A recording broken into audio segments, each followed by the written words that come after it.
Hey coaches. Today, let's take just a little bit of time to unbox the mystery around a coaching session. Sometimes when we're getting into a coach training and we see a demo of coaching, or when we are experiencing coaching with a great experienced coach, it can feel a little bit like magic. And sometimes that can be a bit off-putting or scary, especially as you move from learning a bit about coaching to doing your own practice in a coach training session. So for now, we're going to take a look at a general broad stroke approach to a coaching session structure and make it a little bit less magic and focus more on some steps or segments of a coaching session. And as we look at these three main segments of a coaching session, I really do want to emphasize that a great session won't feel scripted. It won't feel overly segmented. It won't feel like the coach is demanding to follow a step-by-step process, following only a certain list of questions, but it will generally have three main segments or sections to it. So let's look at the first section by taking a look at the ICF core competencies, particularly the third one around building the coaching agreement.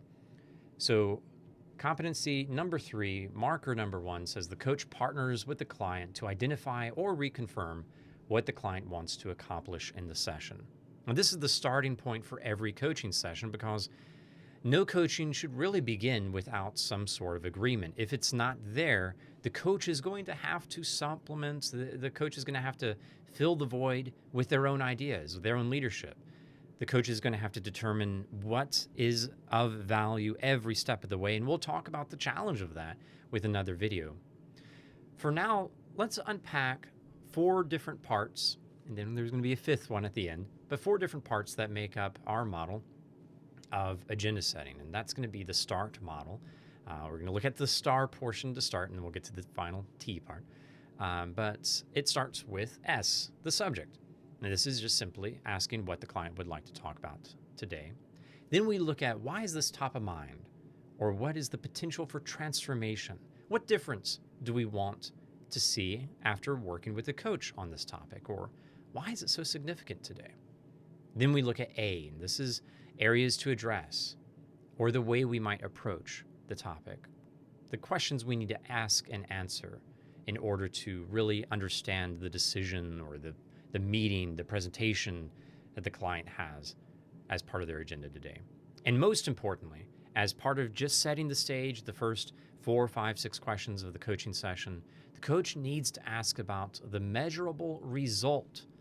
What result would the client like to get to? The kind of thing the client would need in order to grow, develop, or build a plan around the problem, the opportunity that they want to work on.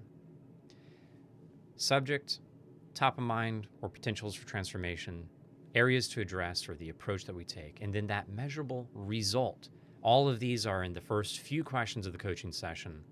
And some of the questions that we could ask would be, what would you like us to focus on with our session today? What makes this topic important to you? What difference do you want to see in your life by working on this topic? Maybe it's a really big topic. What part of all this would we be able to focus on first with our 30 minutes that we have today?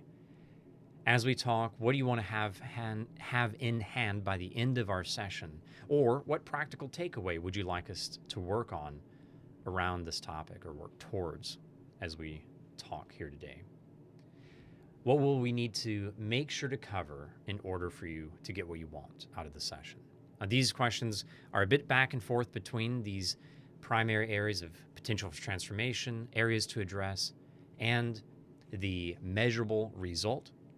Once we have some good clarity about a deeper agenda, then we move over to the second T, and that's just the idea of teaming up. Throughout the rest of the session, we want to make sure to stay on track with the client's agenda.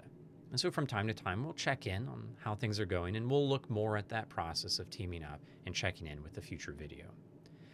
But for now, we've got this wonderful map that the client has built for us. As we've asked them these questions, they give us some idea of what they would like to gain out of a session. But now what? What do we do? What's the first thing that we say to the client? Well, part of teaming up, we can just simply ask the question of, where should we begin? and defer to the client. But sometimes the client doesn't know how to begin. So then what does a coach do? Well, that is where powerful questions come into play. As we seek to evoke awareness as a coach, we need to help the client do some deeper thinking for themselves. And yes, there's going to be some template questions that we get to look at here, but that idea of evoking awareness, this is the core part of what makes coaching coaching.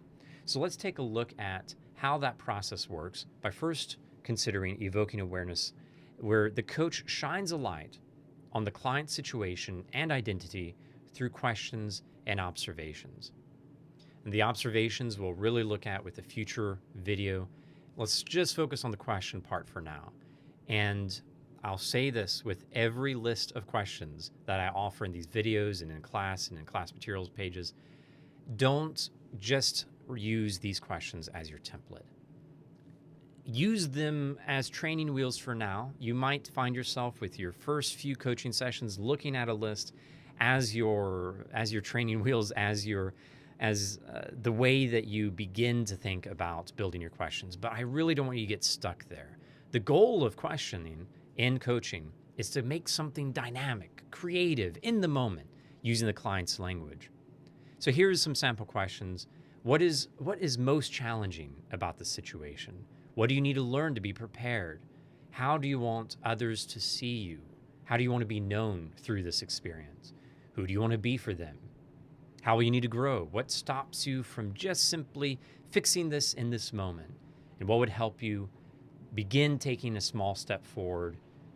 What do you care about most when it comes to the situation? And so on.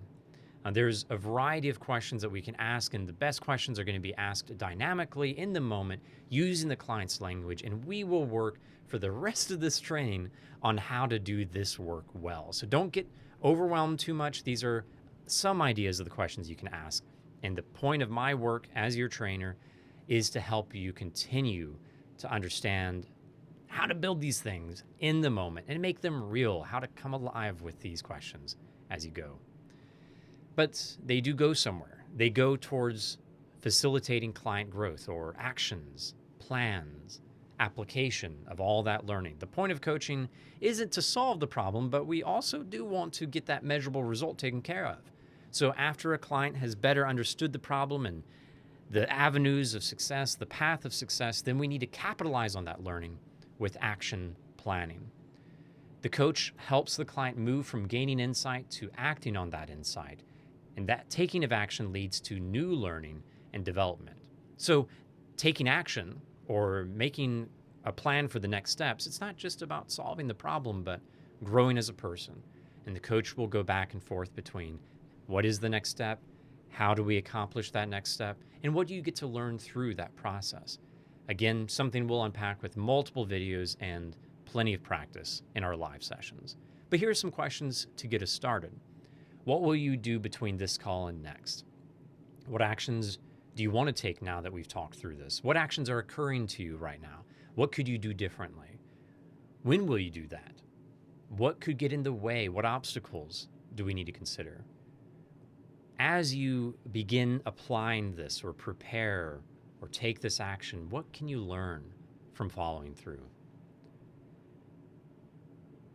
How could you rephrase this action based on what you can do yourself to make sure it's in that space of control, something attainable for the client? And how might you hold yourself accountable to following through with this action plan? And this is a lifelong journey that we're on here. We have a simple coaching structure, and as part of this class materials page, you'll see this broken down into an overall guide. And I do encourage you to take a look at that guide. But in the back of your mind, I want you to keep this thought. This is only the beginning of the journey. And you will sound scripted. You will sound like you're following a step-by-step process probably as you get started.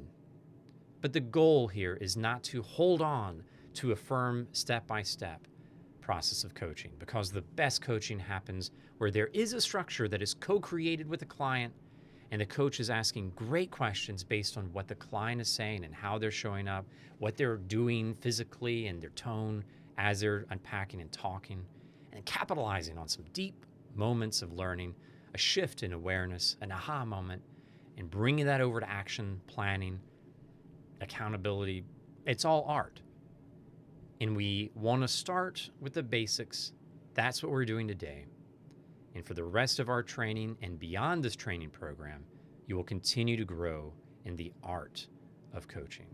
Thank you for being willing to begin this process with me. Thank you for coaching.